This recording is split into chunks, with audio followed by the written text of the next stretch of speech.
Good morning mga idol. Pag-uusapan natin ngayon yung tungkol sa mga family driver.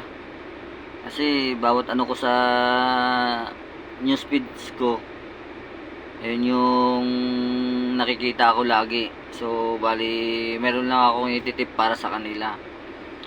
Kasi kayo mga idol, kung nagtatrabaho kayo ng 12 oras sa isang araw, tapos wala pang OT, tapos 16k to 15k lang yung sahod nyo, talagang maliit yun mga idol.